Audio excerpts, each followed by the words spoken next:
Noodles রান্নাটা আমাদের কাছে একটি কমন বিষয় হয়ে গেছে। প্রায় নুডলস রান্না হয় না এমন বাড়ি খুঁজেই পাওয়া যাবে না। আর যাদের বাড়িতে বাচ্চা আছে তাদের তো কথাই নেই। তো আমি আজকে মাংস দিয়ে নুডলসটা রান্না করেছিলাম। কিভাবে রান্না করেছিলাম সেটাই তোমাদের সঙ্গে শেয়ার করব। তো প্রথমে আমি হাড়বিহীন যে মাংসটা সেটাকে ছোট ছোট টুকরো টুকরো করে কেটে নিই। এরপর সেই মাংসের ভেতর একটু পেঁয়াজ বাটা, একটু রসুন বাটা, একটু আদা বাটা, একটু লবণ হলুদ দিয়ে ভালো করে মাখিয়ে কিছুক্ষণ রেখে দেবো। এরপর আরেকটা বাটিতে নিয়ে নিয়েছি কয়েক টুকরো রসুন কুচি, কয়েক টুকরো কাঁচামরিচ কুচি কুচি করে কেটে নিয়েছি। শুকনো ঝাল দেওয়ার থেকে আমি কাঁচামরিচটাই নিয়েছি এবং পরিমাণেও আমি কম নিয়েছি, যেহেতু আমার বাচ্চা খাবে, ছোট বাচ্চা খাবে, তার জন্য আমি কম দিয়েছি। তোমরা চাইলে বেশিও দিতে পারো। আর দিয়েছি কয়েক টুকরো পেঁয়াজ।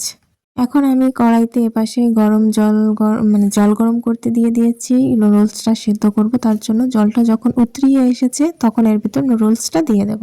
নুডলস রান্নার স্বাদটা অনেকটা নির্ভর করে এই নুডলসটা সেদ্ধ হওয়ার উপর। নুডলসটা যদি ঠিকমতো সেদ্ধ হয় তাহলে নুডলসের স্বাদ অনেক গুণ বেড়ে যায়।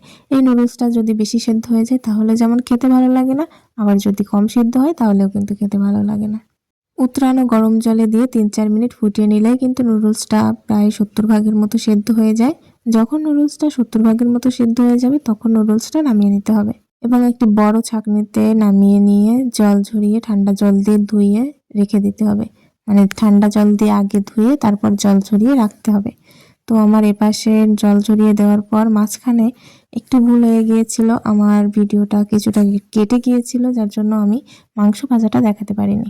এখানে আমি তেমন কিছুই করিনি। যে মাংসটা মাখানো ছিল সর্ষে তেল গরম করে তার ভিতর আমি মাংসটা ঢেলে দিয়েছিলাম, যেহেতু ওতে সব কিছুই মাখানো ছিল, আদা পেঁয়াজ রসুন লবণ হলুদ। তো আমি কড়াইতে মাংসটা দিয়ে দিয়েছিলাম আর সেই পেঁয়াজ কুচি রসুন কুচি আর কাঁচামরিচ কুচি সেটাও দিয়ে দিয়েছিলাম। যখন এইগুলো একটু লাল লাল করে ভাজি ভাজি হয়ে গেল তখন এর ভিতরে একটি ডিম ভেঙে দিয়েছিল।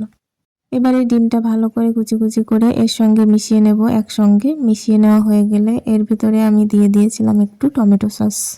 টমেটো সস দিলে রান্নায় একটা আলাদা রকম স্বাদ আসে, তার জন্য আমি টমেটো সসটা দিয়েছিলাম।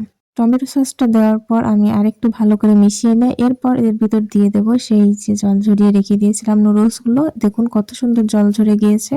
নুডলসগুলো দিয়ে ভালো করে নাড়িয়ে চাড়িয়ে 2-3 মিনিট এবার নামিয়ে পরিবেশন করলেই হয়ে গেল গরম গরম নুডলস বলুন বা চাউমিন বলুন, যে যেটাই বলুন না কেন। আমাদের এখানে চাউমিন শব্দটা খুব কম ব্যবহার করা হয়, নুডলসই বলা হয়। তো আপনার যেটা ইচ্ছে সেটাই ভাবতে পারেন।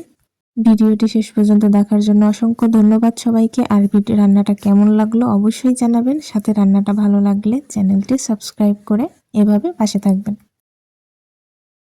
কথা বলতে বলতে রান্নাটা তো হয়ে গিয়েছে, চলুন এবার খেয়ে দেখা যাক কেমন হয়েছে।